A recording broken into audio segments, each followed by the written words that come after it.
I can't believe how long it's been. It seems like only yesterday. Right now, we're inmates on a chain gang created by Black Ghost. But if we work together as a unit and support each other, we might be able to turn that chain of captivity into a lifeline.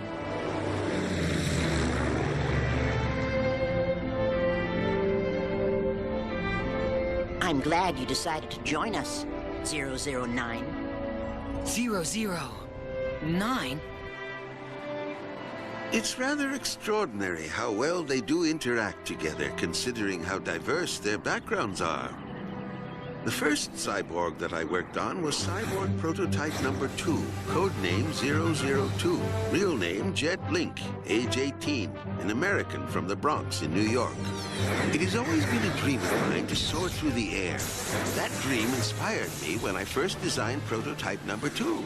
I devised a way for him to fly, and an accelerator that allowed him to achieve jet propulsion.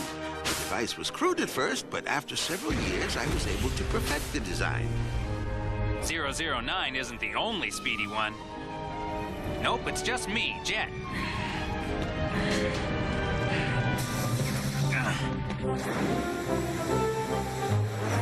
Yeah, I'm one mean, lean, flying machine. He has attitude, but I attribute that to his being a typical teen just strutting his stuff. I think he'll come around. Huh? My little ballerina. Cyborg Prototype Number 3. Codename 003. Real name Françoise, from Paris, France. 003 was an aspiring ballerina, but one day her dancing career was stolen from her by agents of Black Ghost. She was never seen by her family again. Like 002, she was cryogenically frozen until advances were made in cyborg technology. So even though she looks 18, she's actually over 80 years old with superhuman sight and hearing. She's also a very sensitive woman. My brother wanted me to fulfill my dream of becoming a professional dancer. It won't happen now. I imagine you're surprised at what an old lady I am. You two are a couple of male chauvinists! She certainly has improved her ability to express how she feels, rather than holding her emotions inside. Cyborg Prototype Number 4, codename 004, is Albert, age 30, from Germany. While trying to escape to the Free West after the war, his wife Hilda was killed, and he was seriously wounded. Hilda! He had extensive internal injuries, numerous broken bones, and had lost a lot of blood. His brain and nervous system were functioning, but the rest of his body was shutting down. I was given the task of reviving him and figuring out how much of him could be replaced with mechanical parts. However, the parts they insisted I use were all mechanisms of destruction. He became a lethal weapon, filled with rage at the loss of his wife and the fact that he had become a cyborg. His attitude became self-destructive. Look at me. Man, I'm just a freak show. Because 004 was rejecting his transformation, he was put in a cryogenic storage facility along with 001, 2, and 3. It was obvious that we needed to do more research, and so Phase 1 of the Cyborg Soldier project was put on hold. As time passed, the technology improved and the project resumed. We entered Phase 2 with new advances and a new subject, Prototype Number 5. G. Jr., a Native American, age 27, codename Cyborg Soldier 005. We gave him armored skin and the strength of 100 men. His body is actually bulletproof. The philosophy behind Phase 2 was to use subjects with existing attributes which we could then enhance. 005 was already strong, so we supercharged his strength and took it to the next level. Earth's in pain. I'm awed by his innate skills. They are of a mystical nature. He can feel the vibrations of the earth and trees and even sense changes in the wind. We can't design anything that even comes close to matching that. Then there's Prototype Number 6, codename 006. Real name Chanchenko, a 42-year-old native of China. You're fired up! 006 can emit superheated flames from his mouth and tunnel through the earth at speeds so fast it would make a mole proud. He's also an extraordinary chef, though I must admit some of his culinary experiments have been a little hard to swallow. He has his own restaurant now, and it's doing quite well. Here's just a few appetizers to hold you over until the main course is served. Cyborg prototype number 7 can become anything he wants with the touch of his belly button. Codenamed 007, his nickname is GB, a tribute to his birthplace, Great Britain. He transforms himself at will through a process we created called cellular rearrangement. He's quite comfortable with this skill because it's just a magnification of his own natural ability to create new personalities. This rain reminds me of London, back when I was in the theater. 007 was formerly a British stage actor, so these transformations are right up his alley. Prototype number 8, codenamed 008, is named Punma. He's 22 years old from West Africa, a former freedom fighter. On land, he's always calm and incredibly agile in battle. Underwater, no one can match his speed or ability to withstand pressure at extreme depths for long periods of time. His homeland of Mwamba was very unstable, as it was ruled by a corrupt dictator. He grew up fast in his people's fight for freedom. In fact, for all his young life, he has been involved in one skirmish or another. Acceleration mode! The final prototype of Phase 2 was codenamed 009. Real name Joe Shimamura. He's 18 from Japan. His cyborg power is high-speed motion. Father! 009's life has never been easy. He was orphaned at a young age and raised by a priest. Later, he was falsely accused of killing the priest. He was arrested, and while being transported to jail, he escaped, only to be abducted by agents of Black Ghost.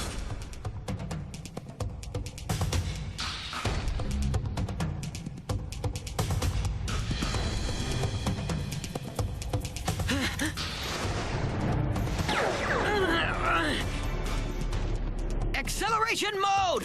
New and much improved version of the accelerator was implanted in him. He moves at a velocity near the speed of light. All the data we learned from our work on 002 through 8 was incorporated into 009. He is the most advanced of the cyborgs I worked on. But in fact, he may not be the most advanced ever created.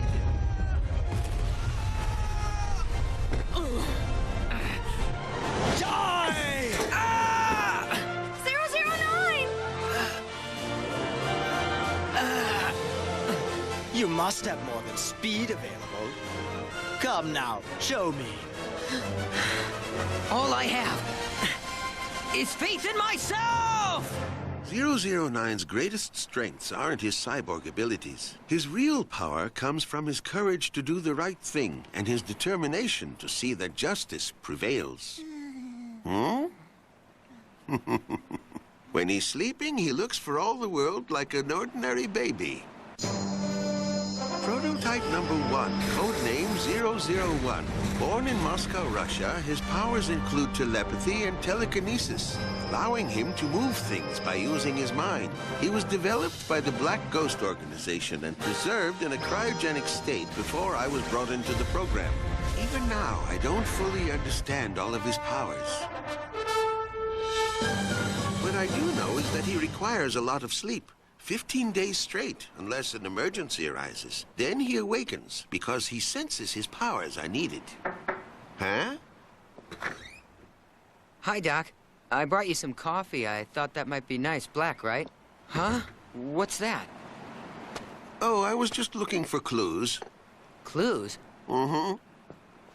That's right. I'm looking at pieces of the puzzle. What does Black Ghost want with us? Why does he think we are such a threat to him? Are his plans so hideous he can't allow anyone who knows about him to stay alive? Huh? When I was forcibly recruited, I learned that Black Ghost's future war plan wasn't just a rumor. What was the basic idea? To plant seeds of hate and destruction. When those seeds were firmly established, he'd set up meetings with businessmen to sell high-performance weapons, and all of them would then make huge profits. Determination alone will not create a new order in our world. There's only one true way to attain it.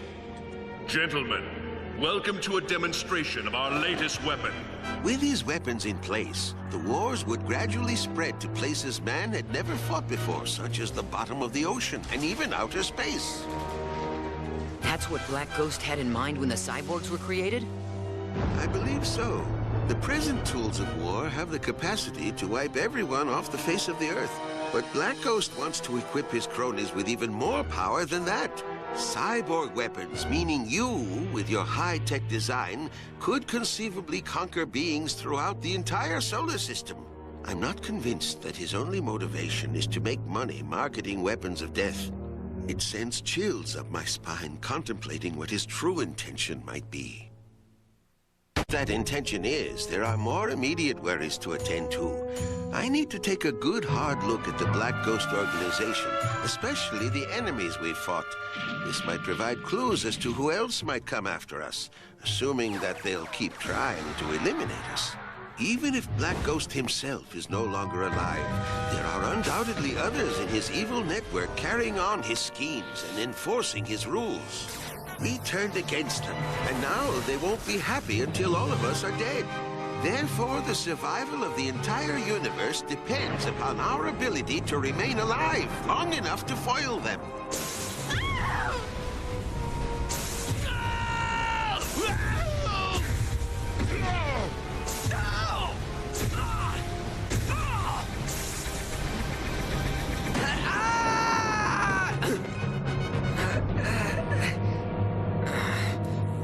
My name is 0010. 0010 was actually two electrically charged cyborgs. You cyborgs might as well give up right now. You will never overcome my power.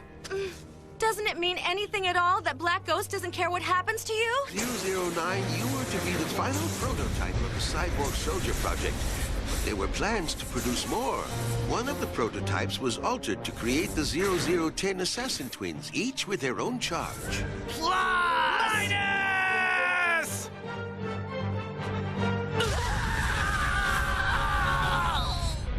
The second assassin, codenamed 0011, was a human unwillingly turned into a robotic cyborg saucer, armed with laser blasters and poison rain.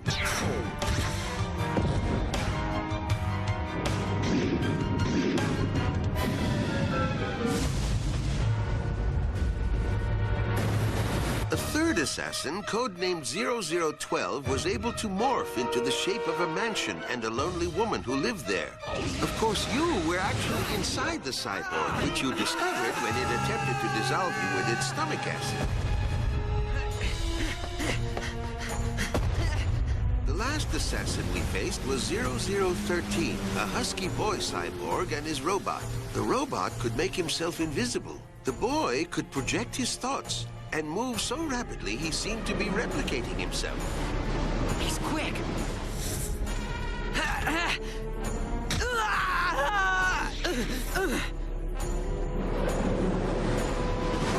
He's truly amazing. His acceleration far surpasses my own. 009, I wish we had become the best of friends. Could you tell me, what's your real name? I regret that I didn't meet that boy earlier. I might have convinced him to join our side. Goodbye! 13, no! Why?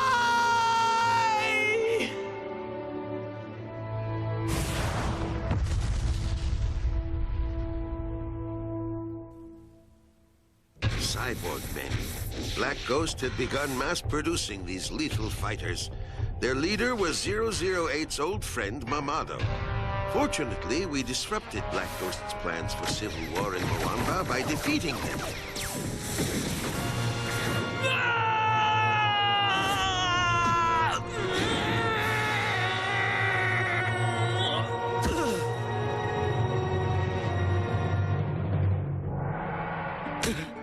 I want to bring down this system that enslaves us. I want us to stand tall and find the joy in life. I want this dream of freedom to become a reality. Mamado, Black Ghost is responsible for all this. Let's fight him together. Then I fought Black Ghost myself. Exhausted already? It won't take me long to finish you off. I really thought it might be the end of me. You're dead meat now.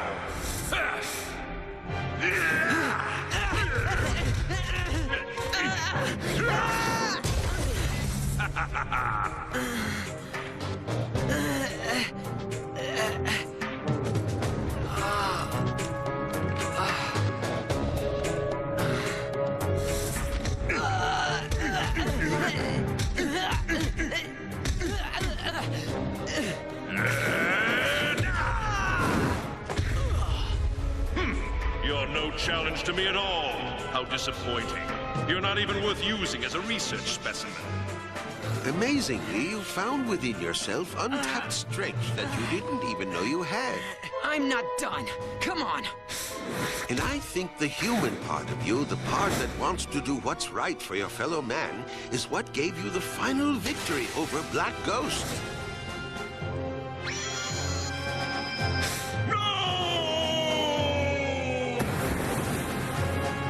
This is not happening!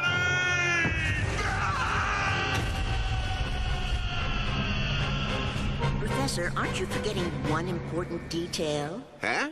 You mean lunch? Are you hungry? No. If Black Ghost was really defeated, then who provided Gaia with the resources to set up an island facility to create his cyborg Greek gods?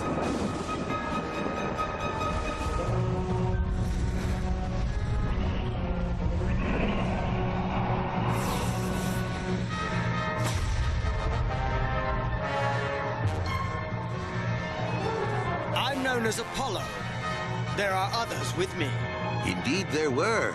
8 others, to be exact. Poseidon, a giant half-man, half-fish cyborg. Minotaur, he was half-man, half-bull. Getting rid of them will be a pleasure. Achilles, a Black Panther cyborg. Atlas, a giant robot cyborg god.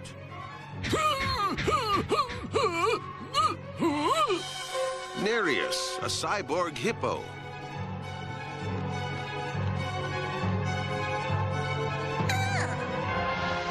Pan, half child, half goat. Enough of your disobedience! The gods must be obeyed! Hera, queen of the cyborg gods. She possessed psychic powers. Eventually, the Earth will be peaceful again, and mankind will forget this happened. Sometimes the joy of renewal requires the pain of sacrifice. Artemis, cyborg goddess of the moon. As you know, Dr. Gaia and I worked together in cyborg research, but when we started refining the technology, we seldom saw eye to eye. It gives them perspective so they can use their powers in a balanced way. You're mad! You're wrong, Gilmore. Human memories will just interfere with their operational efficiency. Without the human baggage of emotional instability, they will perform like virtual gods. He must have moved his lab to Magma Island and put his theory to work making cyborg gods while we made our escape from Black Ghost. I still feel it's completely unethical to remove human memories like that. Something bothers me, Professor. I don't believe Dr. Gaia's amplified reactor was meant to enhance the powers of the cyborg gods. Hera put a lot of psychic energy into it. When it blew up, where did all that energy go? Why do you think it went somewhere? Because of something Dr. Gaia said. It causes abnormal phenomena worldwide. I think Black Ghost funded Gaia's reactor to release evil energy into the universe. Well, I hope you're wrong. Me too. But I think I've seen some of that evil energy. You big fool. Do it! Oh. Input torpedo sonic profile. We're in the weapons business. Man Machine M1 will destroy you. Who did I defeat in that fight? If Black Ghost is still alive. I think he made cyborg copies of himself, and you fought one of them. Black Ghost is everywhere. Obviously, there are a lot more people like me than you have ever imagined. Look around. His influence can be felt wherever human aggression exists. There are belligerent species that fights bravely and well, but they don't know when to stop. The human race is helping Black Ghost to flourish. Not all of them. People are basically good, but easily misled. That is true. I hope and trust mankind can resist his influence. Oh! Huh? What is it, 001? There are very unusual energy vibrations spreading all over the Earth's surface. I've never felt anything like this before. He appears to be asleep again. Could this be a black ghost offensive?